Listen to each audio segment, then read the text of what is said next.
Bienvenue à Léane Alestra, qui vient d'écrire ce livre, Les Vigilantes, surveillées et surveillantes, ces femmes au cœur de l'extrême droite.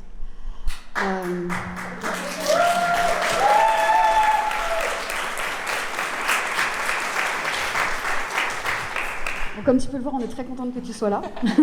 Merci pour l'invitation, moi aussi je suis très contente d'être là.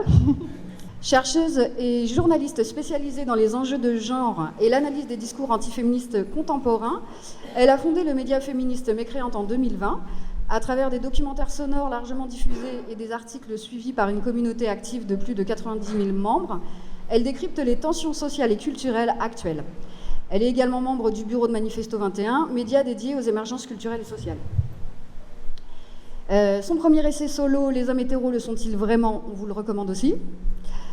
Salué par la critique, il a été classé deuxième meilleur livre de l'année par Sens Critique, après avoir coécrit Nos amours radicales. Elle publie en 2025 un nouvel ouvrage, Les Vigilantes. Conférencière expérimentée, reconnue pour sa capacité à adapter ses interventions à des publics très divers, elle intervient régulièrement dans des institutions prestigieuses, l'École du Louvre, Sciences Po, ICEP, auprès de collectivités territoriales, lors de congrès associatifs, CIDFF, ou encore dans des événements culturels majeurs comme les Champs Libres, Le Monde. Elle a également été membre du jury de concours d'éloquence et elle est conseillère scientifique officielle du projet Men at Work, porté par Sébastien Garcin. Et en 2023, Le Monde l'a sélectionné parmi les 12 personnalités de la relève, distinguant celles qui feront bouger les lignes en France.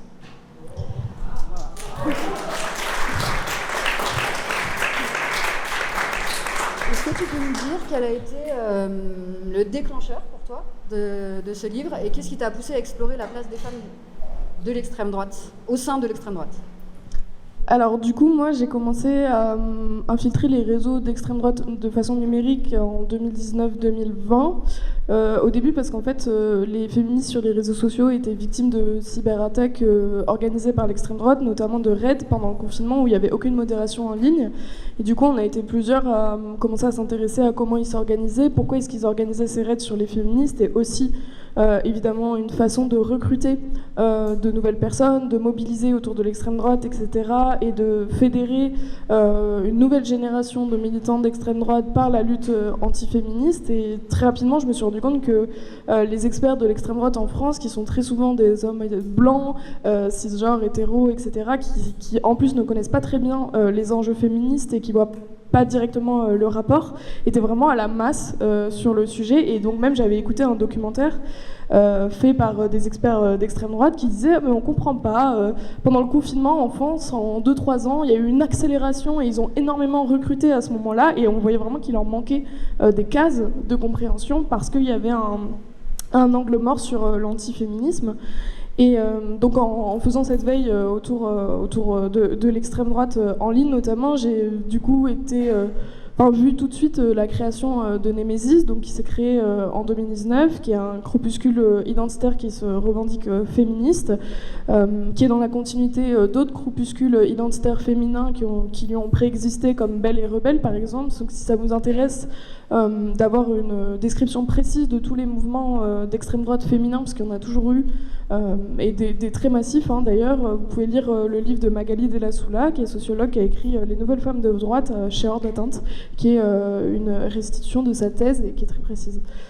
Donc en observant Némésis, je me suis rendu compte qu'il se passait quelque chose d'important pour l'extrême droite et d'important pour nos mouvements, et en fait que c'était un angle mort, comme je l'ai dit. Donc j'ai rejoint Paris 8 les études de genre pour présenter un mémoire du coup sur Némésis, ce que j'ai fait, puis j'en ai fait un deuxième sur le fémonationalisme. On reviendra un peu plus tard sur cette notion, même si je pense que la plupart d'entre vous connaissez, mais du coup plus large sur l'utilisation du féminisme par Emmanuel Macron.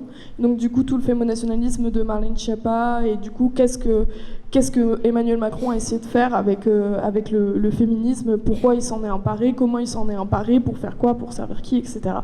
Du coup, le livre se se base un peu sur ces deux mémoires-là, mais va plus loin. Enfin, j'ai fait des mois de recherche en plus. Et surtout, du coup, c'est pas un livre, comme je le disais, comme celui de Magali Della Soula, qui décrit les mouvements d'extrême droite, même si on en parle bien sûr, mais c'est plutôt un livre sur la féminité hégémonique, donc la féminité la plus valorisée dans nos sociétés, et comment elle est travaillée par les affects nationalistes, et comment le nationalisme utilise en fait la figure des femmes, pourquoi, comment, quelle femme il protège, quelle femme il veut sacrifier, etc. Et pour comprendre en fait, in fine, qu'est-ce qui fait que nos sociétés peuvent produire autant de femmes qui votent pour l'extrême droite et autant de femmes d'extrême droite. Voilà. Juste réagir par rapport à quelque chose que tu viens de dire, et encore par rapport au livre de Magali Della Souda qu'on allait voir en conférence en début d'année avec le club de lecture de Nous Toutes Paris Nord. Et pour elle, elle fait vraiment remonter un peu l'émergence de ce fémo-nationalisme en vrai en 2013 avec la Manif pour tous et avec une génération de jeunes femmes qui avaient 15, 16, 17 ans, qui étaient amenées par leur famille dans ces manifestations et qui à ce moment-là, on s'est un peu lancé quelque chose. Est-ce que toi aussi, tu parlais du confinement, mais est-ce que toi aussi tu observes quelque chose qui a peu aussi commencé dès 2013, 2012-2013 avec la Manif pour tous ?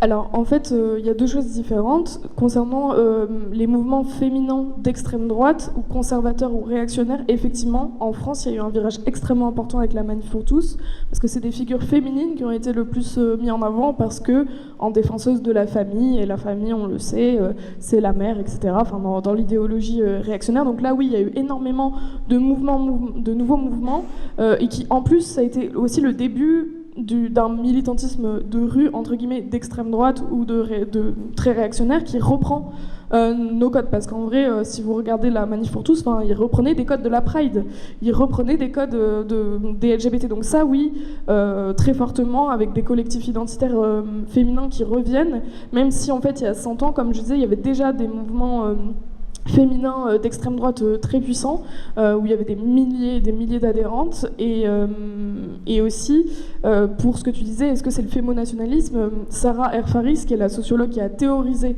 le terme de fémonationalisme, qui est une sociologue italienne, elle commençait à parler de fémonationalisme, non pas pour décrire des figures que moi j'appelle fémo-fascistes, comme Némésis, mais pour parler en fait de l'appropriation du féminisme par l'État, par l'institutionnalisation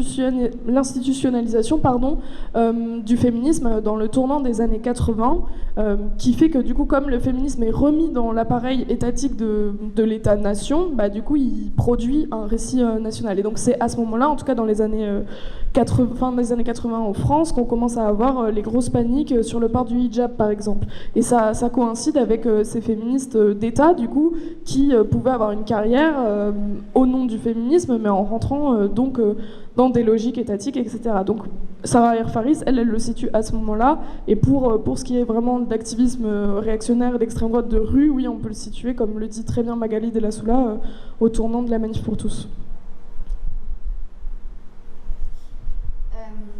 J'aimerais revenir sur le titre du livre, parce qu'a priori, la vigilance, le terme vigilant est plutôt, en tout cas, est plutôt quelque chose qu'on perçoit comme positif. Mais bon, à la lecture du livre, on le perçoit différemment. Est-ce que tu peux nous expliquer ce que c'est le contrat de vigilance ?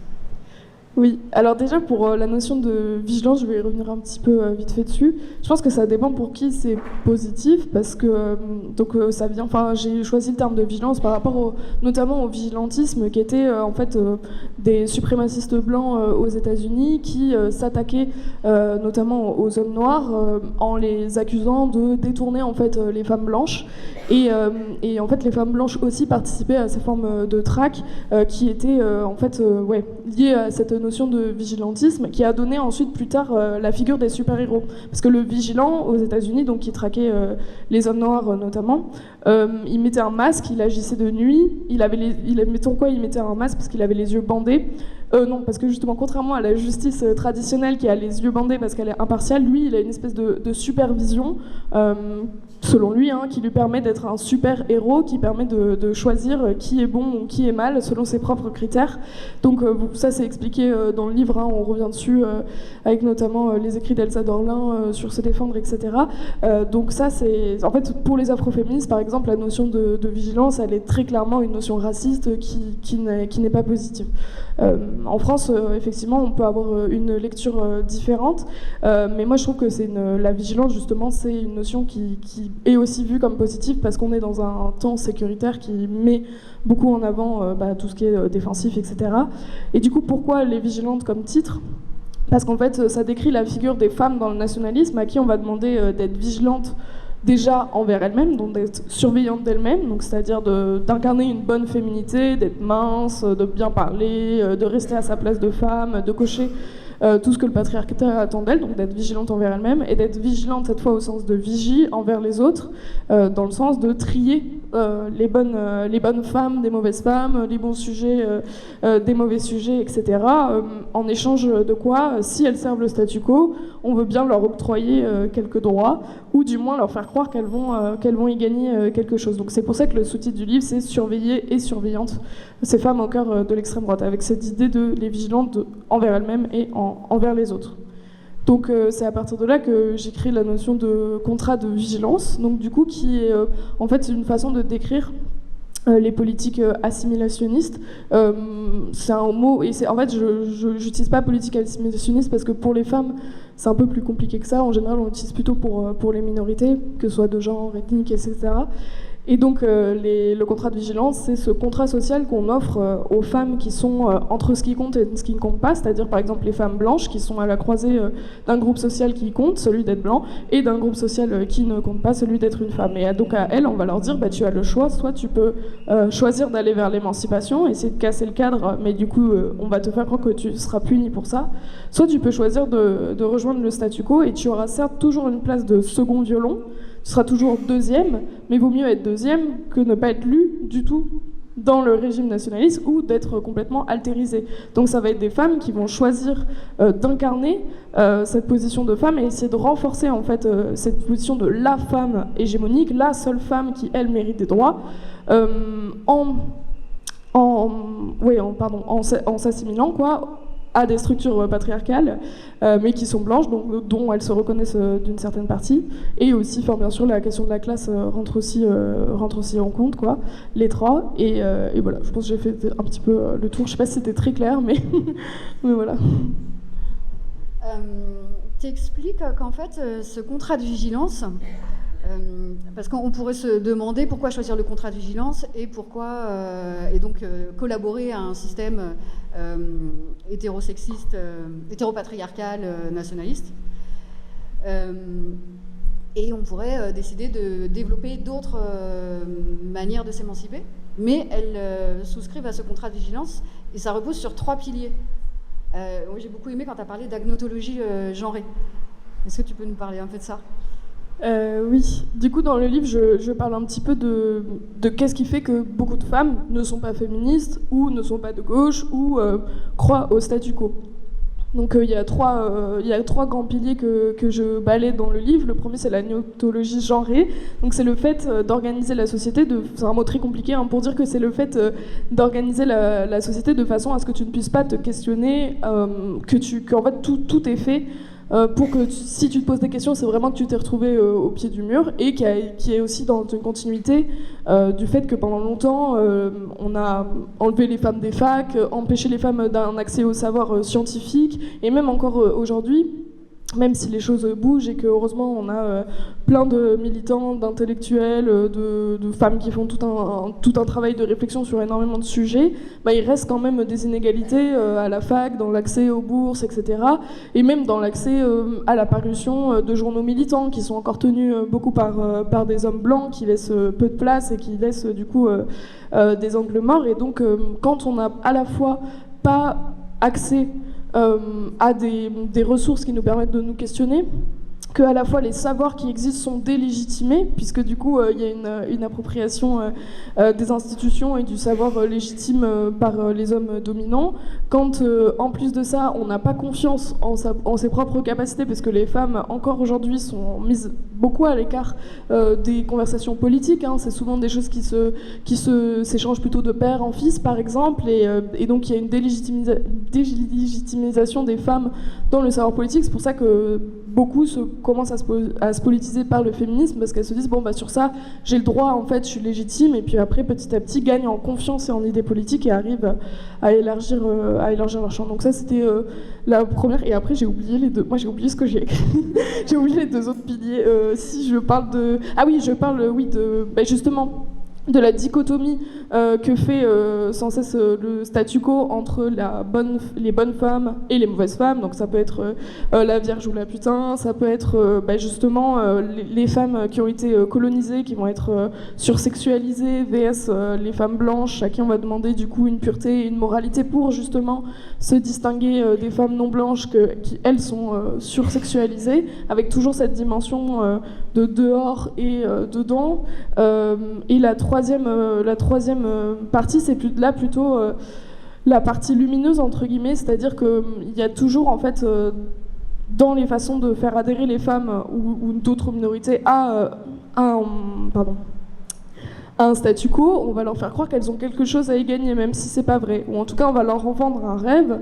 Et ce rêve, ça peut être, par exemple, ce que je disais tout à l'heure, le fait de penser que si on coche toutes les cases, que si on se marie, qu'on travaille bien, qu'on arrive à être cadre supérieur, et en même temps avoir des enfants, et qu'on fait ça tout bien, eh bien on sera récompensé, on sera lu socialement. Et en fait, beaucoup de femmes, et y compris, vous avez peut-être des amis trentenaires, où on voit au bout d'un moment que oui, il y a cette pression, mais il y a aussi une attirance envers ce modèle, puisque c'est quelque chose auquel on nous conditionne et qui est vu comme, qui permet une forme de reconnaissance sociale, et l'humain a besoin de reconnaissance sociale. Et je pense qu'il faut le dire, le problème c'est pas que l'humain cherche de la reconnaissance sociale, le problème c'est que les systèmes de domination quadrillent très précisément ce qui est vu comme méritant de la reconnaissance sociale en fonction de ce qu'il a besoin, et là ça passe par l'exploitation des femmes. Donc je reviens un petit peu dans cette partie sur tout le champ précis de raison, et il y a aussi bien sûr les violences, et pas n'importe quelle violence, et aussi des violences qui sont bien pires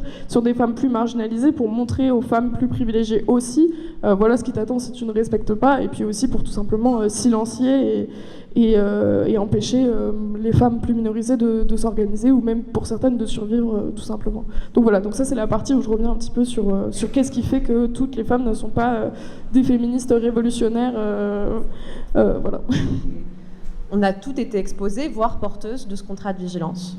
Quand on était notamment, je pense à l'âge un peu ingrat de l'adolescence, au collège, au lycée, on allait surveiller ce que faisaient les autres filles, on allait se comparer, la Vierge et la putain, comme tu disais, etc. Donc il y avait quelque chose en nous déjà où on a été exposé très jeune, très vite, à ce contrat de vigilance qui nous a été un peu donné comme une évidence, et dans lequel on essaie en tout cas de s'émanciper, on essaie de questionner et de rejeter. Et ce que j'aimerais savoir, c'est si, parce que bon, je dis toutes, mais peut-être certaines plus que d'autres, notamment les femmes blanches, est-ce que c'est quelque chose qui, pour toi, on en est toutes un peu porteuses, ou est-ce que c'est quelque chose dont on peut, par d'autres biais d'éducation, de culture, etc., on peut se défaire facilement, on peut remettre en question plus jeune?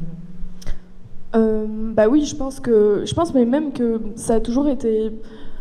Alors, effectivement, plus on est favorisé, plus on est privilégié dans une société, moins on a de chances de remettre en question cette société-là, puisque quand on a l'impression de naviguer dans un espace et que cet espace il est fait pour nous et qu'on n'a jamais ressenti, cet inconfort très fort de rentrer dans une salle et de se dire qu'on dénote et qu'on va être jugé, mal regardé, qu'on n'a pas notre place, etc. Enfin, quand on n'a pas connu ces expériences-là, ou très peu, c'est plus difficile de se remettre en question. Ensuite, moi je pense fondamentalement que beaucoup de gens, consciemment ou inconsciemment, agissent selon leurs intérêts ou selon ce qu'ils pensent être leurs intérêts, et que certaines font un choix éclairé en tant que femmes blanches bourgeoises par exemple, de se dire qu'elles ont plus intérêt à maintenir le statu quo malgré potentiellement le sexisme qu'elles peuvent vivre, que de renverser complètement ce système-là. Mais il y a toujours eu des exceptions.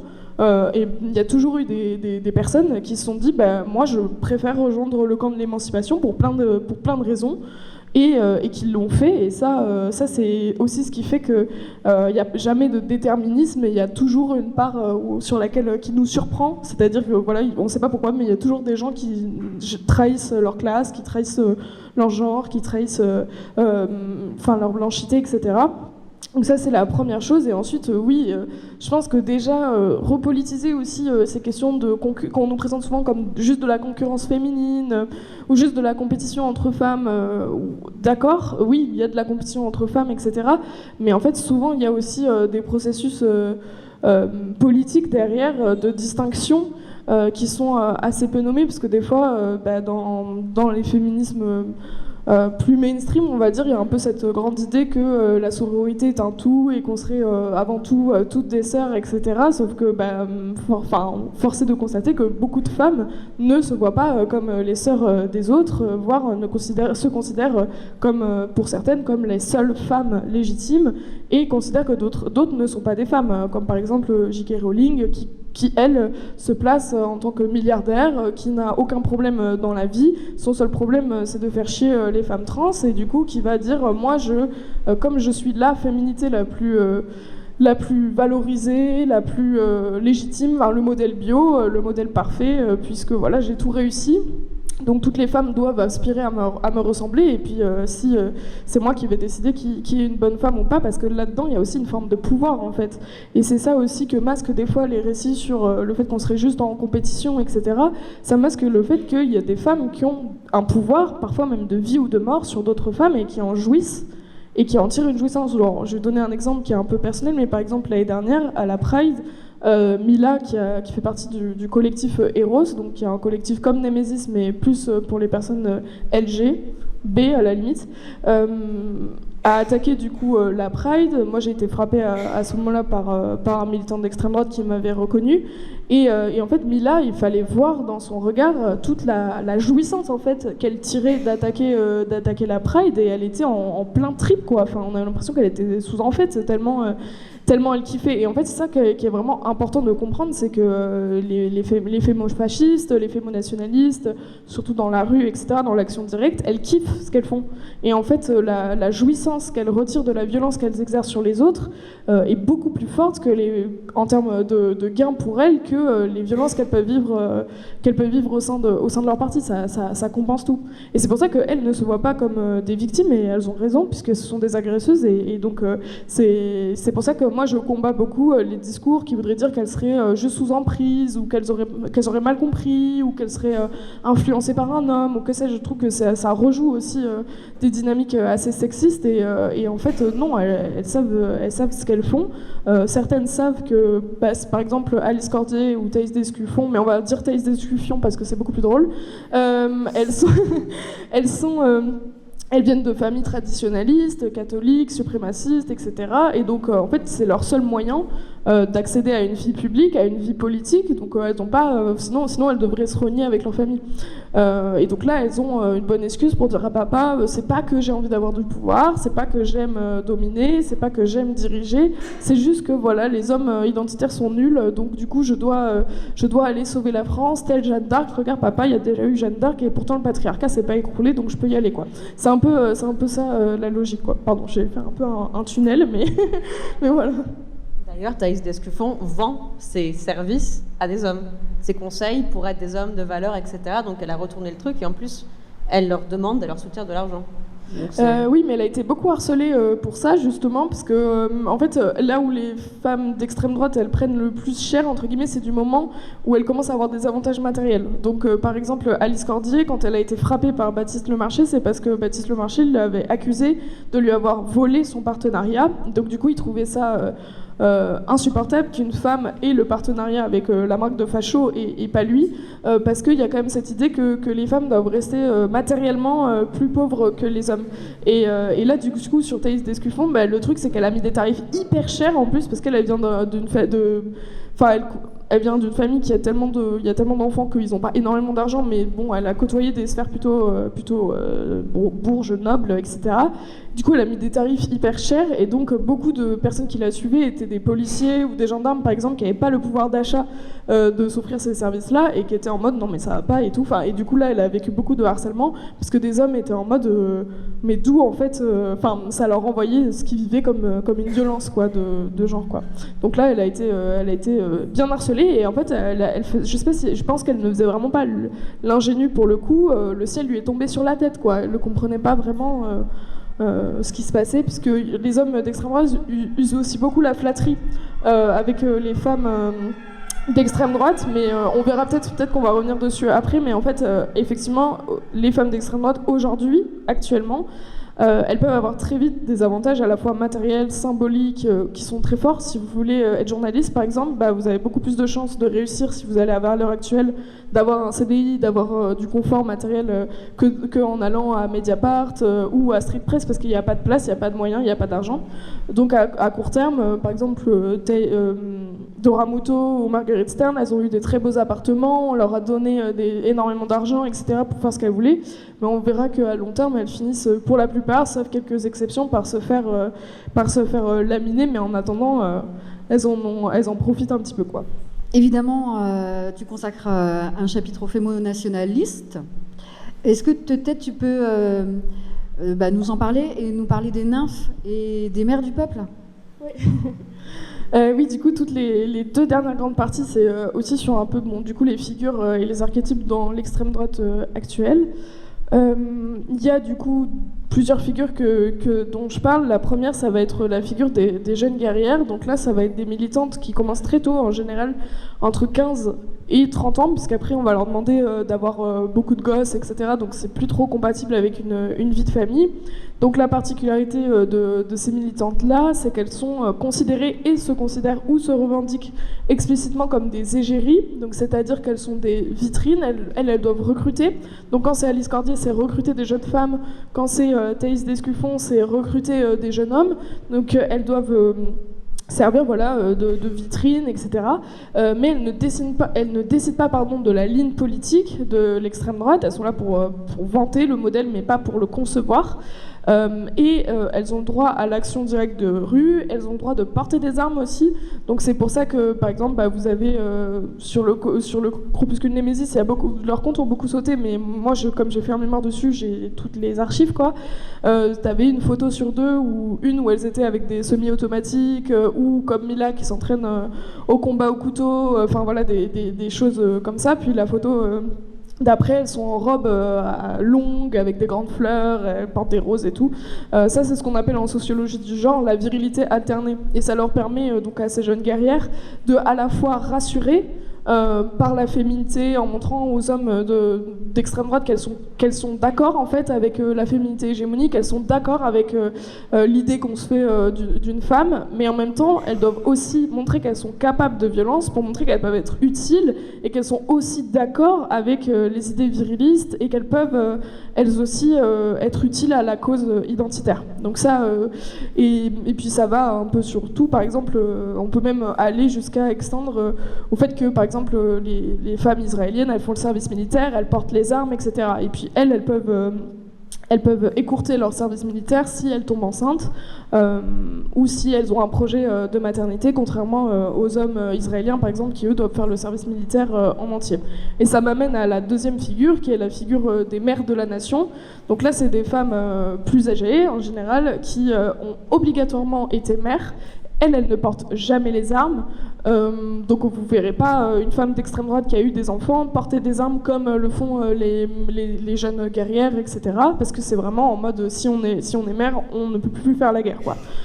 Et elles, par contre, elles ont plus d'impact, elles sont beaucoup moins nombreuses déjà, donc parce qu'il y a eu un écrémage, et elles ont beaucoup plus d'impact, donc ça va être par exemple une Giorgia Meloni, une Marine Le Pen, une Alice Weidel, elles peuvent avoir toutes des divergences avec le modèle traditionnel. Donc Alice Weidel, elle est lesbienne par exemple, Marine Le Pen et Giorgia Meloni, elles sont divorcées, mais le socle commun, toujours, c'est qu'elles sont blanches et qu'elles sont mères et qu'elles ont été mariées. Et donc en fait, c'est comme si elles avaient coché ces cases-là. Donc maintenant que le mariage c'est fait, les enfants c'est fait, elles peuvent du coup accéder a plus de pouvoir, mais du coup il y en a une, c'est un peu l'idée de reine des abeilles, et même elle peut se faire bazarder, mais ce qu'il faut retenir c'est qu'elles sont vraiment pas nombreuses. Et la troisième figure dont je parle, mais qui du coup là n'est pas une figure qui a trait juste aux femmes, c'est aussi des hommes qui peuvent se retrouver dans ces dynamiques, c'est la notion de transfuge réactionnaire.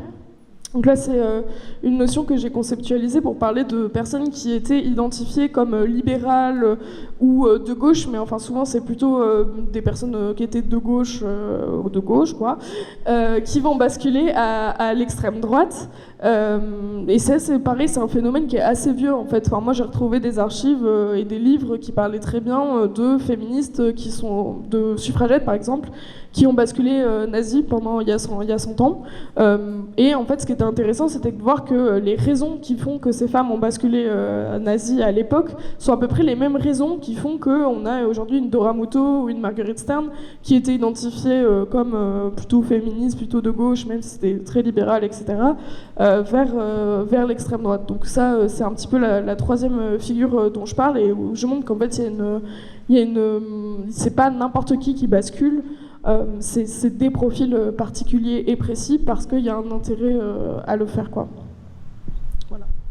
Oui, en fait, ce qu'on comprend, c'est que c'est par stratégie, parce que c'est difficile à comprendre, comme au départ, de dire que des femmes qui sont considérées comme des êtres subalternes puissent à leur tour avoir le même comportement avec d'autres personnes. Mais ce qu'on comprend, c'est que c'est par pure stratégie, pour trouver une place dans un système hétéro-sexiste.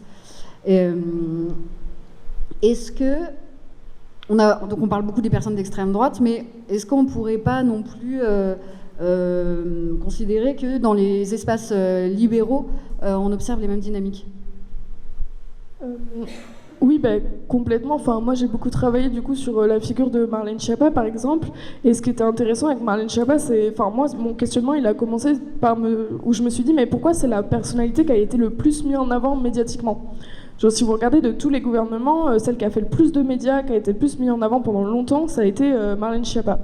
Et pourquoi ? Parce qu'en fait, Marlène Schiappa, elle ne servait pas juste à être une politicienne qui avançait des politiques fémonationalistes, qui ont tout de suite été fémonationalistes dès qu'elle arrive, même s'il y a eu après une dérive droitière, mais elle servait aussi à incarner ce qu'Emmanuel Macron attend des femmes en France. Quel est le modèle en fait de féminité promu ? Et c'est pas pour rien que du coup elle a beaucoup utilisé l'image de Marianne qu'elle a posée en couverture de Playboy sous les traits de Marianne. C'est parce qu'elle s'investissait de cette mission et elle était investie de cette mission d'incarner ce que c'est que la féminité hégémonique, ce que c'est que la bonne féminité républicaine. Et Emmanuel Macron est allé la chercher pour ça aussi, avec cette idée qu'elle a fait le blog Maman Travail, et donc du coup de mettre en avant une féminité qui est une féminité blanche, hétérosexuelle, qui certes a une sexualité un petit peu plus assumée qu'avant, mais qui reste procréative et qui est évidemment cadre supérieur, et donc qui est productrice à la fois donc parce qu'elle a des enfants, etc., et productrice à la fois parce qu'elle est cadre supérieur et boss, avec un peu cette idée de la femme totale, qui du coup va se distinguer des autres femmes, parce que justement elle réussit à incarner tout ce qu'on attend des femmes, contrairement aux autres, puisque c'est un idéal qui est atteignable que par une poignée de femmes. Et donc ça, je parle pas mal aussi du coup effectivement des politiques néolibérales et de comment le libéralisme reproduit aussi des politiques de mort, des fois de façon pas directement intentionnelle, mais en fait les effets en arrivent souvent à des conclusions qui se rapprochent. Et aussi dans la dernière partie où je parle notamment des tradwives, je parle aussi pas mal de justement cette figure de la girl boss qui est opposée tout le temps à la tradwives, parce qu'en fait on nous met la girl boss, on nous met, les médias vont beaucoup nous mettre la figure de la tradwife, ils vont l'opposer à une caricature des féministes aux cheveux bleus qui serait extrême, etc. Pourquoi ? Parce que ça permet qu'au milieu on nous remette l'archétype de la girl boss qui serait le juste équilibre et qui serait finalement la seule façon d'être une femme épanouie, émancipée, et que la bonne femme ce serait justement cet archétype de la girl boss, et ces deux extrêmes permettent toujours finalement de clore le champ des possibles en remettant cet archétype-là comme le plus émancipé, le plus valorisant, etc. Comment la Macron, depuis 2017, donc qui était aussi une année importante en termes de féminisme, vu qu'il y a eu un peu le lancement de MeToo, en gros, comment tu analyses ce discours qui va à la fois de faire de la cause des femmes, des violences sexuelles, la grande cause du quinquennat, à en même temps nous dire qu'on doit réarmer nos utérus, et enfin, quelle est la position, comment tu l'analyses et surtout, quelle fin, donc il y a certes la girl boss, etc., donc avoir toujours une capacité plus productive, donc soit féministe, mais pas trop, parce qu'au final, il faut quand même que tu travailles et que tu crées de la richesse. Comment tu l'analyses? Quel héritage pour ces 10 ans de Macron en termes de féminisme? La vision en fait, d'Emmanuel Macron sur les femmes, c'est en fait il a un peu cette idée mais qui est une idée très française, par ailleurs, que du coup les hommes et les femmes seraient complémentaires, que du coup ils s'apporteraient des choses dans leurs différences et qu'il faut valoriser leurs différences, etc. Donc qui est une façon d'essentialiser les femmes, bien sûr, et de les réassigner à cette complémentarité. Pour les femmes, c'est toujours t'es complémentaire dans ton côté subalterne en fait. Enfin, c'est toujours des choses, un enfermement pour justifier en fait l'exploitation des femmes. Et donc Emmanuel Macron, lui, il a toujours cette vision très complémentariste, entre guillemets, qui est, comme je le disais, très française, puisque déjà, quand il y avait les débats autour du PACS, il y avait des femmes qui se disaient féministes, qui disaient qu'il fallait qu'il y ait des hommes et des femmes qui puissent être élus à l'Assemblée nationale. Jusque-là, tout le monde est d'accord, je crois, mais qui appuyaient cet argument en disant que aujourd'hui, comme il n'y avait que des hommes à l'Assemblée nationale, du coup, on n'était pas en démocratie. Jusque-là, ok, tout va bien, parce que c'était comme un couple homoparental et que du coup, c'était infertile et totalitaire, puisqu'il n'y avait pas cette complémentarité de l'homme et la femme qui ensemble seuls peuvent fertiliser la France, etc. Et donc du coup il y avait, mais ça fait longtemps, et c'est pour ça que ça va souvent avec la lesbophobie, etc., cette idée que la démocratie ce serait justement la famille nucléaire en fait. Et c'est pour ça que j'insiste beaucoup dans le livre sur le fait que toutes les idéologies nationalistes, elles sont toujours genrées, parce qu'elles reprennent toujours cette idée que la bonne façon de gouverner, c'est justement de reprendre ce modèle de la famille nucléaire, et que c'est ça qui est fécond, et c'est ça qui permet d'aller de l'avant, etc. Donc Emmanuel Macron, ça c'est sa vision. Et ensuite, sa vision, c'est celle d'un... lui, il est mascu, vraiment. mais la vision qu'il a promue au début de son mandat, c'était justement ce féminisme néolibéral qui ne va pas du tout chercher à ce que les femmes, qui sont les 99%, aient des droits ou un accès aux droits réels et leurs besoins qui soient pris en compte. Mais ça va être beaucoup une politique qui va s'attacher à des trucs symboliques, parce que ça coûte très peu cher. Enfin, ça coûte rien en termes de politique de dire on va faire une grande loi qu'on ne va jamais appliquer, où on va mettre aucun argent sur la table, on va dire qu'on va faire un colloque, mais en fait on va rien en faire du colloque. Il est tout le temps comme ça dans le symbolique, et donc ça c'est toujours les politiques bourgeoises qui vont préférer des petites mesures symboliques à vraiment des actions concrètes qui permettent d'améliorer le quotidien de toutes les femmes. Et lui il va être, et du coup les gouvernements de Macron ont été encore plus pernicieux là-dedans. Donc déjà Emmanuel Macron il a toujours eu une vision du corps des femmes qui était économique. Il a commencé bien avant ses déclarations sur le réarmement démographique du corps des femmes. Il commentait déjà la natalité des femmes africaines en disant que tant qu'elles auraient autant d'enfants, eh bien ça ne servait à rien d'investir dans des politiques du développement en Afrique, puisque en gros les femmes africaines, par leurs utérus et les enfants qu'elles avaient, elles plombaient l'économie du pays. Donc il a toujours eu cette vision que le corps des femmes et les enfants, c'était avant tout un calcul et un ratio économique à rentabiliser. Donc après, c'est pas étonnant qu'il parle de réarmement démographique, puisque lui, il voit tout sous le prisme de la production. Et il voit aussi les femmes, comme les bonnes femmes, comme des productrices à la Marlène Schiappa, qui produisent du capital avec leur travail salarié, et en même temps qui produisent des enfants pour la nation. Mais il est allé encore plus loin que ça, avec notamment justement Marlène Schiappa, qui a utilisé donc vraiment qui a été vraiment une des premières figures aussi importantes sur le fémonationalisme, puisque elle, dès qu'elle arrive, par exemple, elle dit ouais, on va lutter contre le harcèlement de rue. Elle voulait pas du tout lutter contre le harcèlement de rue, elle voulait juste rajouter des flics dans les quartiers populaires. Mais c'était pas très populaire de dire l'une des premières mesures qu'on va faire, c'est de rajouter des effectifs de police dans les quartiers populaires, alors qu'on se dit libéraux, etc. Donc elle a dit on fait ça pour lutter contre le harcèlement de rue. Sauf qu'aujourd'hui, on sait que pour lutter contre le harcèlement de rue, il y a énormément d'études qui sont sorties sur le fait qu'il faut repenser l'urbain, d'urbanisme, que c'est des causes racines, aussi dans l'aménagement de la ville. Donc bien sûr, c'est des questions d'éducation, etc. Mais c'est aussi une question de comment on réaménage la ville. Et je sais que nous toutes avaient été beaucoup moqués parce que sa porte-parole à l'époque avait dit l'extrême droite l'avait parodié en disant les féministes nous disent qu'il suffit d'élargir les trottoirs, mais en vrai ça marche d'élargir les trottoirs. C'est vraiment des politiques qui en plus fonctionnent et on le sait, que soit mieux éclairé, etc. Donc tout ça, elle s'en fout. Évidemment, elle rajoute des policiers que dans les zones rouges qui sont les quartiers populaires, mais l'autre versant de cette loi qui montre à quel point le fémonationalisme, c'est toujours à la fois du racisme et du sexisme qui avancent ensemble, c'est qu'elle va dire... pour lutter contre le harcèlement de rue, on va dire aux commerçants qui veulent qu'ils peuvent mettre un petit autocollant, et si du coup les femmes qui sont harcelées voient ce petit autocollant, elles peuvent rentrer se réfugier. Donc c'est sûr que quand on se fait courir après dans la rue, la première chose à laquelle on pense, c'est de vérifier s'il y a le petit autocollant avant de rentrer se planquer. Donc non, évidemment, on fait pas ça.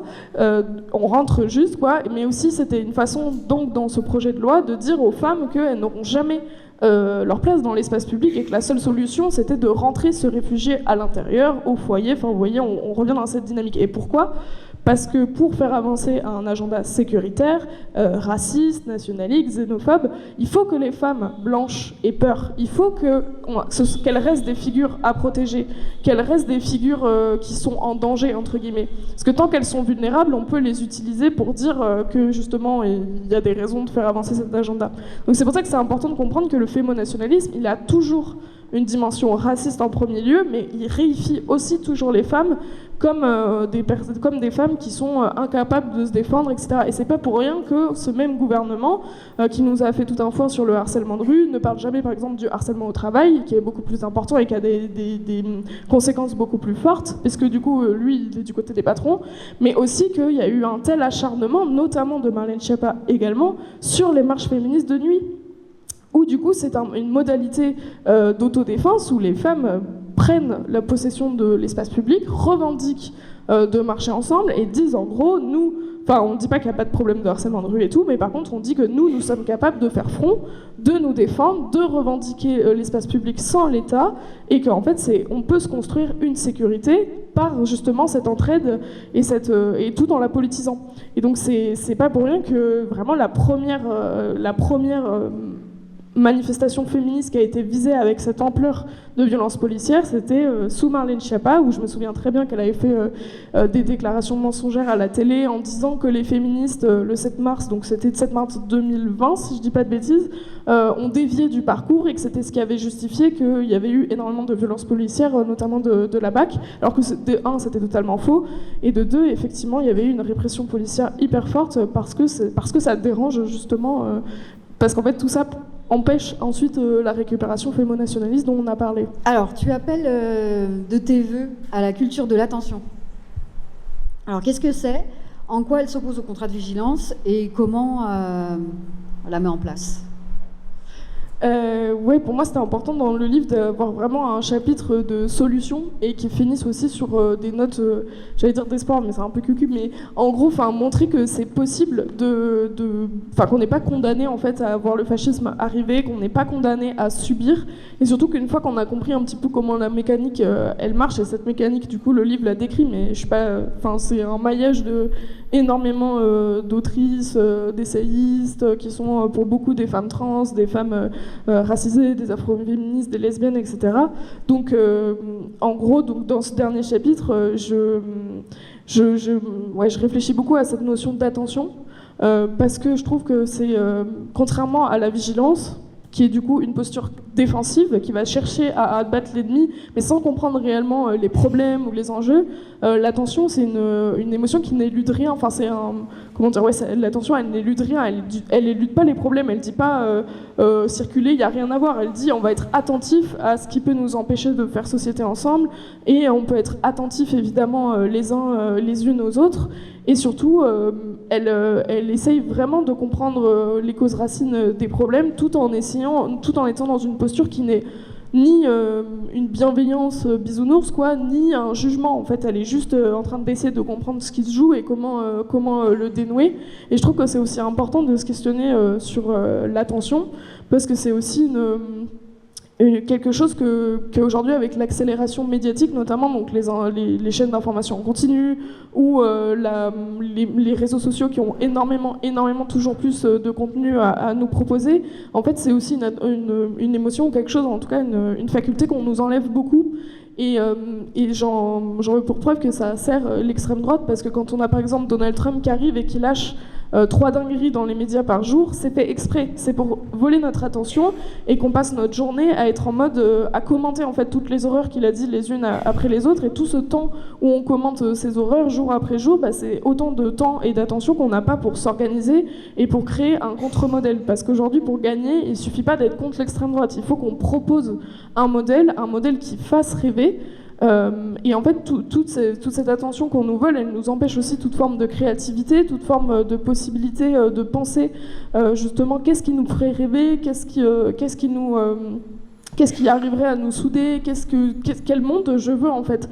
Et quel monde je veux, c'est repenser l'habitat, c'est repenser la façon dont on fait famille. C'est pour ça que je parle aussi quelquefois de Gisèle Pelicot en disant par exemple que du coup sur cette question de la sécurité des femmes, comme la plupart des femmes cisgenres hétérosexuelles, là où elles sont le plus en danger, c'est chez elles, ça vous le savez. Mais par exemple Gisèle Pelicot aussi, elle avait été dans un habitat plus partagé. Eh bien, peut-être que c'est les personnes avec qui elle vivait, avec qui elle boit sa petite tisane, seraient dit c'est bizarre quand même tous ces hommes qui vont dans la chambre de Gisèle quand elle dort. Et il y aurait eu une réaction beaucoup plus vite en fait. Le problème c'est que les femmes aussi sont isolées dans la structure nucléaire et à la fois on leur fait peur concernant l'extérieur, on leur dit le danger c'est dehors, c'est l'étranger, etc. Et en même temps on les isole à l'intérieur du foyer. Donc tout est à repenser dans comme je disais, l'architecture, l'urbanisme, la façon dont on fait famille, quels sont les liens sociaux, pourquoi est-ce qu'on en priorise, la monogamie, l'hétérosexualité, enfin tout ça c'est des choses à repenser. À repenser même la hiérarchie entre amour, amitié, etc. Et en plus, c'est hyper fun, enfin vraiment de penser à quel monde on voudrait vivre. Et tout ça m'amène au fait que ça finit quand même sur une note qui est optimiste de façon politique, parce qu'en fait l'extrême droite elle progresse aussi énormément sur le défaitisme et la résignation qu'on a. Pourquoi ? Parce que si vous vous dites on va jamais réussir à passer outre la crise climatique, les crises sociales, tout ça c'est foutu, en fait on rentre très vite dans une logique de c'est chacun pour soi du coup, puisque si c'est foutu et qu'on peut rien faire, les ressources étant limitées, alors qu'elles sont pas si limitées que ça, hein, c'est surtout que les médias, les milliardaires se les accaparent, mais si on se dit tout est foutu, autant que ce soit chacun pour soi, puisque de toute façon ça va être la loi du plus fort, et donc on va essayer de conserver les miettes qu'on a pour pas mourir de faim, et on rentre dans cette logique survivaliste qui sert énormément à l'extrême droite, et on se coupe de toute solidarité pour garder son petit précaré en attendant la fin du monde. Donc ça c'est hyper important de vraiment essayer de reprendre en fait cette attention qu'on nous vole en essayant de nous faire peur, en essayant de nous choquer, etc. Et essayer ça ne veut pas dire l'ignorer, etc. Mais ça veut dire une fois qu'on a compris la machine, on sait comment la détruire et on se concentre sur comment essayer de détruire cette machine-là avant qu'elle nous bouffe, quoi. En gros. Ah oui, et je ne l'ai pas dit juste, mais du coup, le livre, il a été encadré par Hanan Karimi, du coup, donc, qui est maîtresse en sociologie et qui a écrit Les femmes musulmanes ne sont-elles pas des femmes chez Hors d'atteinte, que je vous recommande énormément sur l'islamophobie. Et donc, j'ai eu la chance d'avoir Hanan qui m'a accompagnée sur tout ce qui est le fond du livre pour s'assurer que le fond soit de niveau universitaire, quoi, mais que la forme reste quand même facile à lire pour du grand public. Donc voilà, merci à elle quand même. C'était important de le ressouligner. Est-ce que tu peux m'expliquer, qu'est-ce qui pour toi rend le féminisme, j'imagine depuis 2017, comme un mouvement populaire, et comment d'un mouvement qui était ultra marginalisé, ostracisé, critiqué, moqué, on peut peut-être se dire qu'aujourd'hui on arrive à quelque chose de plus massif? Déjà factuellement aujourd'hui le mouvement social qui met le plus de personnes dans la rue c'est le mouvement féministe, quoi. Après il y a eu le mouvement des retraites, il y a eu quelques mouvements sociaux qui ont mis plus de gens, mais je veux dire depuis 2017 si on prend tous les mouvements, c'est un des mouvements factuellement les plus forts du moment. Et je pense que oui, il y a eu les historiennes du genre et tout sont critiques sur la notion de vague, mais je veux dire, c'est pas la première fois que le mouvement féministe est fort quand même, et aujourd'hui il l'est. Alors pour plein de raisons, je pense déjà qu'il y avait eu un énorme vide pendant longtemps et que ça a manqué à beaucoup de femmes. Et ensuite, vu que ça a été par le prisme des violences sexistes et sexuelles et que malheureusement absolument toutes les femmes, en vrai, si on peut se le dire, ont déjà vécu des violences sexistes et sexuelles, et aussi une grande partie des hommes, notamment dans l'enfance, forcément ça a permis de souder. Après, la question, c'est dans le terme populaire, est-ce qu'on entend qui parle plus aux classes populaires? Là, je pense qu'il y a encore du chemin et du travail à faire à ce niveau-là. Mais en fait, ce qui est intéressant aussi avec Némésis, c'est que elle se revendique pas du tout enfin, elles sont identitaires, mais il y a des courants très différents au sein de Némésis. Donc par exemple Némésis Nice, elles vont être plutôt avec des néo-nazis qui ont certaines idées particulières, et d'autres vont être plutôt identitaires, d'autres plus proches des mouvements chrétiens révolutionnaires. Enfin voilà, il y a des petites nuances, mais du coup là où elles se rejoignent, c'est déjà sur le fait d'avoir des ennemis, et l'ennemi principal étant les personnes musulmanes, non blanches, etc. Et puis l'ennemi secondaire, les personnes queer, mais déjà en premier lieu les personnes qui n'ont pas de papier, ça c'est la première chose. Et du coup, elles disent qu'elles se sont beaucoup inspirées des écologistes radicaux et des fémènes notamment, en fait, sur tout ce qui est de l'activisme. En gros, elles, ce qui les rallie, c'est donc pour servir cette cause xénophobe et raciste, elles s'appuient sur avant tout des outils qu'elles ont repérés chez du coup des activistes, que ce soit des écolos ou du coup les fémènes. Et c'est ça en priorité qu'elles essayent de récupérer, en fait. C'est tous les outils qu'on a mis en place pour lutter, pour se faire remarquer par les médias, pour aussi enfin là je parle plus de Némésis, mais donc l'extrême droite, elle va beaucoup aussi en ce moment, je sais pas si vous avez remarqué, essayer de se revendiquer journaliste d'investigation, donc essayer de tout ce qui était genre pensée critique, etc. Ils essaient de se le réapproprier, et ils essaient de reprendre nos outils, parce que les outils factuellement ils marchent un petit peu quoi. Voilà, et donc après aussi elles choisissent le mouvement féministe parce que effectivement, comme on a réussi, et j'insiste vraiment parce que c'était pas gagné, s'imposer dans le champ médiatique, parce qu'au début c'était pas évident quoi, et bien ça leur permet d'avoir un créneau médiatique sur lequel être facilement repéré et repérable. Et pour elles c'est important parce que ça va dans cette stratégie d'essayer de féminiser les rangs de l'extrême droite, parce que pour arriver au pouvoir par les urnes, il faut absolument combler ce qu'on appelle le gender gap, donc le fait que les femmes pendant très longtemps, et c'est en train de s'arrêter, votaient moins pour l'extrême droite que les hommes. Aujourd'hui c'est plus le cas, les femmes votent autant pour le Rassemblement national que les hommes, et 52% des femmes blanches ont voté pour Donald Trump. Donc c'est plus du tout le cas. Mais justement c'est parce que ça a marché aussi, ces stratégies d'essayer de parler aux femmes, à pas toutes les femmes évidemment, mais aux femmes qui les intéressent, et en leur promettant justement cette idée de sécurité. Et c'est là où il y a eu une passerelle qui avait été possible, puisque le féminisme, pour rassembler, et aussi parce que je l'ai dit, c'était quelque chose qui a touché énormément de personnes, a beaucoup axé sur la question des violences sexistes et sexuelles, aux dépens parfois d'autres sujets, notamment matériels, notamment etc. Ce qui fait que du coup, comme on parlait beaucoup de la violence égale potentiellement vite, on parle d'insécurité, et donc on parle, en fait c'est facile aussi ensuite, s'il n'y a que ce sujet-là, et qu'ils n'aient pas amené d'une politisation plus large, plus profonde, etc. C'est très vite facile de dire vous voulez pas d'égalité, vous voulez pas vivre une meilleure vie, vous voulez juste qu'on arrête de vous frapper. Alors nous, on peut peut-être négocier, donc les hommes blancs, on les autorise quand même toujours à vous frapper, à vous violer, parce que quand même, sinon c'est comme pas ouf quoi. Mais par contre, on peut négocier de punir très fortement les hommes non blancs qui vous feront ça, et vous protéger juste de ça.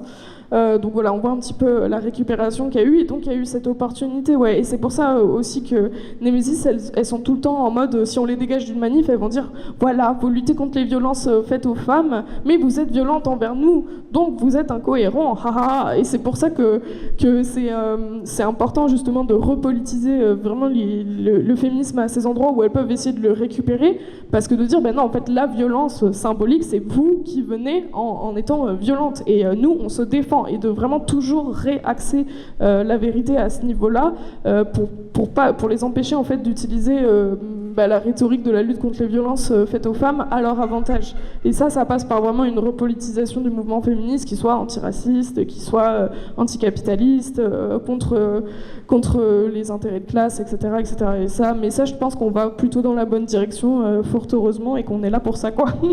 Donc merci à vous d'être là pour ça. En fait, justement, dans l'étude de ce que tu disais là, et par rapport à la conceptualisation de ton propos avec pour 2013, qui en fait donnait une plateforme au mouvement anti-genre en France et à l'échelle aussi, est-ce qu'on ne pourrait pas se dire que le mouvement MeToo a fait la même chose, en fait? Pardon, mais je repense à nous toutes, comment on a été, tu vois, comment ça s'est créé, etc. Il n'y a plus du tout de fondatrice là dans le se dire un peu naïf ou pas, je sais pas, du coup, la tête de la question, que la lutte c'est une lutte consensuelle. J'ai beaucoup entendu dans le doute quand je suis arrivée, personne ne peut être en désaccord avec le fait qu'il faut éradiquer les violences et les féminicides. Et de fait, là maintenant, Zemmour, il parle de francocide et il remercie les féministes d'avoir mainstreamé le terme de féminicide, etc. Donc est-ce qu'en fait, on a contribué à donner aussi une plateforme ça nous revient de le redéconstruire, réapproprier de manière créative, etc. Genre, 2013, quoi. Je pense qu'en fait, c'est plus le féminisme néolibéral qui, du coup, a besoin de tout dépolitiser pour rendre tout commercial, marchand, qui du coup, ne fait pas de vagues, etc. Qui, lui, du coup... peut amener à de la récupération assez facilement et donc à servir d'autres intérêts. Et c'est plutôt ce courant-là qui du coup va être en mode dans des logiques de plaidoyer ou des logiques, on va citer personne, mais, mais du coup pardon, j'attends que ça passe.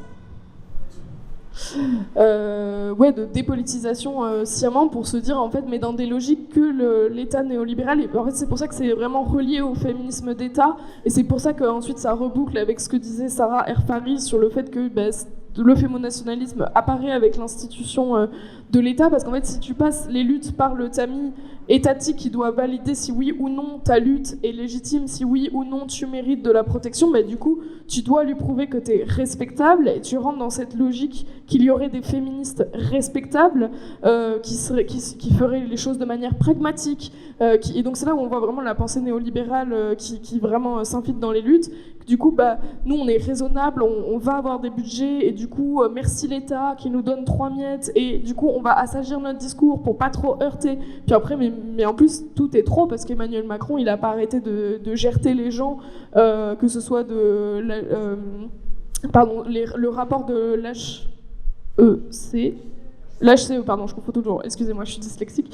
Mais du coup, l'HCE, par exemple, dès qu'elles sont allées un peu trop dans la critique systémique, hop, il les a dégagées et il a mis une meuf de droite vraiment bien flirtant avec le printemps républicain à la place pour servir son discours. Donc, il faut toujours faire attention, effectivement, comment les gouvernements et l'État créent des petites... Enfin, même moi, par exemple, mais ça, c'est une posture politique qui m'appartient, mais moi, je suis contre qu'il y ait un ministère des droits des femmes, par exemple. Moi, je serais pour qu'il y ait un ministère plus large sur les solidarités et qui ne dilue pas toute la spécificité, etc. Mais là, du coup, on en revient toujours dans cette logique fémonationaliste parce qu'il y aurait le ministère de la femme et la famille, donc de quelle femme on parle et de quelle famille. Et du coup, c'est toujours dire que les femmes seraient genre une espèce de sujet annexe qu'on peut enlever, remettre, enlever des budgets, remettre des budgets, etc. Alors que non, et que surtout, on aurait une espèce de spécificité originelle presque, etc. Donc, du coup, sur est-ce que MeToo, je pense que c'est un peu sévère quand même de dire que MeToo aurait créé ensuite des outils qui servent l'extrême droite. Je pense que du coup, comme c'est des victoires qu'on a gagnées, quand on gagne des victoires, il y a toujours une reprise ensuite et un contre-discours, mais ça c'est la vie des luttes, quoi. Enfin, ça fonctionne comme ça. Il y a forcément une réaction quand le dominant se sent attaqué. Sur le terme francocide, pour lui justement, c'est aussi une façon d'attaquer les féministes parce que du coup, ça permet de vider de sa substance le terme fémonationaliste, puisque si on raconte n'importe quoi et qu'on dit que c'est la même chose, du coup, ça veut dire que tout est n'importe quoi entre guillemets, tous les mots n'ont plus de sens. Ça, c'est la spécialité de l'extrême droite actuellement. Et ensuite, du coup, on fait avancer. Ouais, c'est toujours en tandem. Ça, c'est vraiment le truc à retenir. que c'est toujours sexisme et racisme. Et donc, oui, les féministes néolibérales ou les discours très...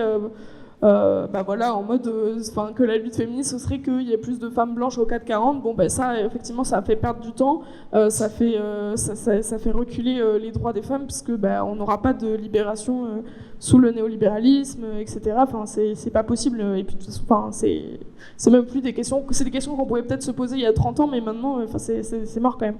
Voilà. Je sais pas si j'ai vraiment bien répondu, mais.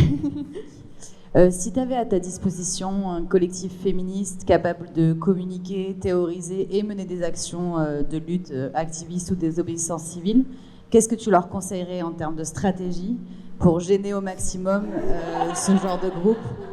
Si tout était possible et que tu pouvais juste dire, selon moi, la meilleure strat, c'est, je sais pas, le sabotage, c'est peut-être s'attaquer justement à leur image symbolique de ce que c'est qu'une femme, etc. Est-ce que tu aurais... un plan? Je sais vraiment pas du tout, parce que pour moi c'est plus des trucs qui se décident collectivement et tout, mais moi je trouve que, en tout cas, ce qui est important à savoir avec elle, donc que ce soit Nous Vivrons ou Némésis, c'est qu'en fait tout repose sur la victimisation. Vraiment, et sur cette figure que justement je disais que les femmes du coup seraient toujours des proies fragiles à couver, etc., et seraient forcément innocentes et incapables de violence, parce que du coup les femmes, c'est bien, enfin on le sait bien, sont que bonté et nature, etc. Donc ça repose vraiment à fond sur cette victimisation là, et moi je trouve que une des meilleures façons ou des pistes pour contrer les affects victimaires, c'est beaucoup la dérision, en fait se foutre de leur gueule, et mais se foutre de leur gueule de façon où ça puisse pas non plus attirer la pitié sur elle. Mais du genre, par exemple, moi je sais que j'avais discuté avec des gens autour de moi, ça s'était pas fait parce que j'étais en train d'écrire mon livre, du coup j'ai pas pu aller à l'AG et porter ma voix entre guillemets à ce moment-là. Mais du coup moi j'étais un peu favorable à ce que Némésis et tout, avec les Invertis et d'autres collectifs, on aille à côté et qu'on fasse elles essaient de faire leur baptême woke et leur jeter plein de paillettes et tout, et de dire on va wokiser Némésis en leur jetant des paillettes, en leur jetant des trucs comme ça et tout, un peu comme quand on avait re-homosexualisé le pont là, que les cathos, je sais pas si vous avez suivi ça, mais du coup les cathos ils avaient après les JO ils étaient allés re-christianiser un pont. Parce que les drag queens des JO avaient sali le pont, et nous on était allés re-homosexualiser le pont. Et moi j'aime beaucoup ce genre de procédé, parce que du coup ils vont dire quoi après, les cathos? Ils vont être en mode oh non, ils ont enfin tu vois, médiatiquement ça marche pas, ils peuvent pas se victimiser quoi. Alors que si on allait les taper, ils auraient dit regardez ces grands méchants queeros, nanani nanana. Et là je trouve qu'il faut trouver des moyens, alors je sais pas si j'ai les solutions et tout, mais trouver des moyens de les tourner en dérision, mais je sais pas comment on pourrait faire, mais vraiment de montrer que déjà c'est elles qui sont violentes. En fait il faut essayer de réfléchir à montrer que la violence elle vient d'elles, et que la menace elle vient d'elle, et que le pas fun, l'anti-liberté d'expression c'est elle, et que nous du coup il faut trouver aussi un moyen de nous rendre populaires auprès du public en les tournant en dérision. Donc ouais, moi je trouve que et nous bloquer et dire on n'avancera pas, mais en plus les ridiculiser sans qu'il y ait de violence et tout, parce qu'après ça sert le narratif. Mais en disant on les baptise, Alice Cordier, ça y est, on lui jette des sorts pour qu'elle devienne lesbienne, ou je sais pas, tu vois, il y a plein de trucs à trouver pour se foutre de leur gueule, et en plus qu'ils fassent des images, parce qu'elle fonctionne beaucoup sur de l'activisme et sur des images. Donc vraiment, je sais pas, faire une cérémonie de wokisation de Némésis, ou je sais pas, pour Nous Vivrons, ce qu'on pourrait faire, mais en mode une cérémonie ce serait hyper drôle de faire un truc du genre cérémonie pour en gros, comment on dit, quand désenrôlement d'un désenrôlement politique, on vous libère les femmes enrôlées par la propagande de guerre, nous venons vous libérer, c'est nous qui venons vous libérer, c'est pas vous qui allez libérer les autres femmes. Enfin, je pense qu'il y a des trucs à trouver, où même nous on s'amuse, et après il faut pas se mettre en danger, évidemment, il faut essayer de trouver des trucs qui fassent impact, mais je pense que sur l'humour et la dérision, pour contrer les affects victimaires, il y a pas mal à faire, ouais. Trop bien, merci. Je retiens que l'humour et la créativité sont de notre côté, en fait. Ouais, complètement. Et surtout les se foutre de leur gueule, vraiment. C'est noté.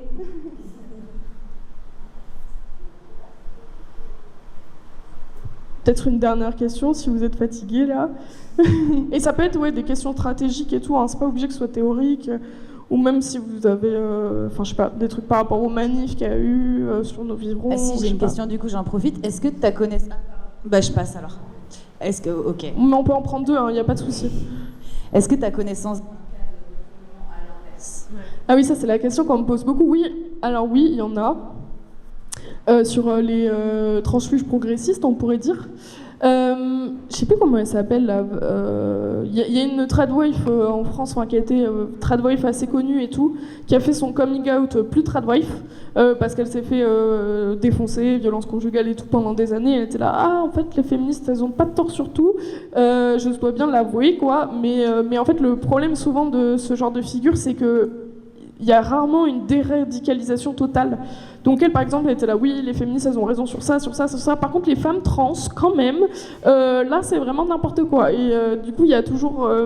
il y a souvent, entre guillemets, une déradicalisation qui n'est pas complète. D'ailleurs, c'est ContraPoint, qui est du coup une vidéaste américaine et tout, qui en parle un peu dans un essai vidéo qu'elle a fait sur J.K. Rowling, là où elle avait fait un podcast avec et tout, et qui parle justement des petits travers qui peuvent rester. Donc c'est pas tout à fait pareil que les transfuges réactionnaires qui, eux, ont tout intérêt à cocher toutes les cases après. Mais par contre, il y en a. Moi, j'ai déjà rencontré même des militants féministes et tout, qui avaient été d'extrême droite, mais qui du coup avaient honte de le dire et avaient peur qu'on les juge aussi, parce qu'il y avait ça. Avaient peur qu'on prenne en considération leur passé, qu'on leur fasse pas confiance, ou qu'on pense qu'elles sont infiltrées, ou machin. Voilà. Donc ça existe. Mais du coup, soit elles sont tues, soit elles sont pas tout à fait déradicalisées, quoi.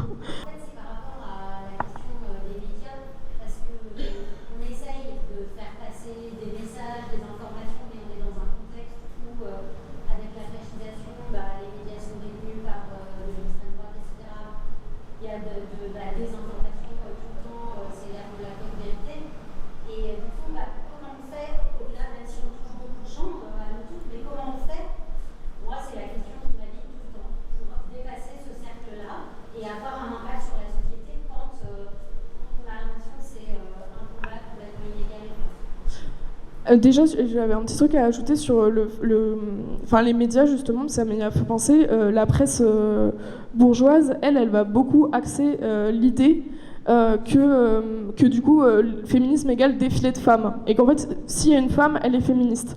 Et du coup, c'est pour ça après qu'ils vont nous dire, oui, mais s'il y a Nous Vivrons ou Némésis, il y a problème, puisque du coup, c'est des femmes, donc vous empêchez des femmes de manifester. Et je pense que ça, c'est hyper important de rappeler qu'une manifestation, il y a un mot d'ordre, et qu'en fait, c'est des organisations qui sont d'accord avec ce mot d'ordre-là, et du coup, qui manifestent parce qu'elles sont d'accord avec ce mot d'ordre-là. Est-ce que Nous Vivrons ou Némésis est d'accord avec ce mot d'ordre-là? Non. Donc, elle dégage. Voilà, point. Et je pense qu'il faut vraiment axer ça de façon très pragmatique, quoi. Et de rappeler que voilà, le féminisme, c'est un mouvement, c'est des mouvements, des pensées qui sont politiques, et c'est pas des défilés de femmes, quoi. C'est pas l'élection de Miss France, quoi. Et non, mais c'est vrai. Et ensuite, sur la question de comment faire pour avoir un ancrage plus populaire, je pense que il y a vraiment des questions à se poser sur comment faire un ancrage local. Qui permettent aussi, donc moi je pense que ça passe par encourager la syndicalisation, par exemple, en fait encourager tout ce qui peut permettre d'avoir des élans de solidarité, puisque le fascisme essaye de couper tout ce qui est solidarité entre nous à fond les ballons, quoi. Et donc du coup ça passe par encourager le fait de se syndiquer, encourager des initiatives locales, encourager et politiser des choses qui se font déjà. Par exemple, moi j'avais un petit peu travaillé, même si j'avais pas pu sortir le documentaire que je voulais sur l'asso Mamama, je pense que vous voyez, donc du coup qui a une association qui permettait d'aider les jeunes mères de quartiers populaires qui étaient en difficulté, en leur apportant ce dont elles avaient besoin selon leurs besoins, donc des couches, à manger, et en même temps les aider et les accompagner en essayant de repérer s'il y avait des violences conjugales, en essayant de faire vraiment un réseau de soutien, de sororité entre femmes de quartiers populaires, les aider aussi si elles avaient besoin de trouver des solutions de garde ou de trouver un travail, etc. Et en fait ça, je pense que c'est vraiment des choses qui sont importantes et des initiatives, on ne peut pas être sur tous les fronts, etc., mais des initiatives à valoriser, cette idée de, à la fois, et c'est ce qui faisait la force des mouvements ouvriers, par exemple, il n'y a pas si longtemps encore, c'était d'allier une politisation qui passait aussi par une aide matérielle. Et dans les deux cas, d'essayer de dire de quoi les gens ont besoin, comment on peut créer de la solidarité pour apporter ce dont les gens ils ont besoin, et au passage, ça montrer que cette démarche-là, elle est politique, puisqu'elle va vers de la solidarité, et que du coup, elle défend certaines valeurs qui sont des valeurs féministes, anticapitalistes, etc.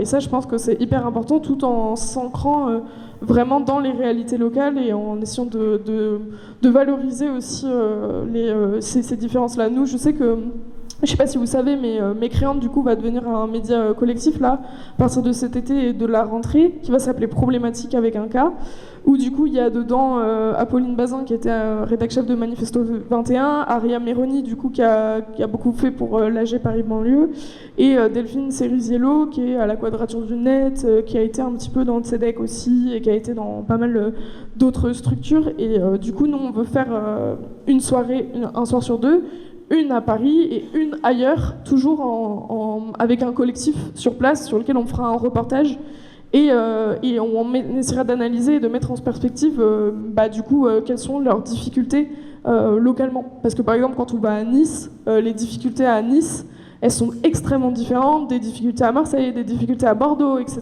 Parce que chaque mairie, chaque champ politique a des outils différents, etc. Et aussi ça permet de ramener, de collectiviser les outils avec à chaque fois en prenant en compte les différences, mais justement, comme il y a des situations différentes, des fois il y a des outils qui émergent auxquels on n'a pas pensé.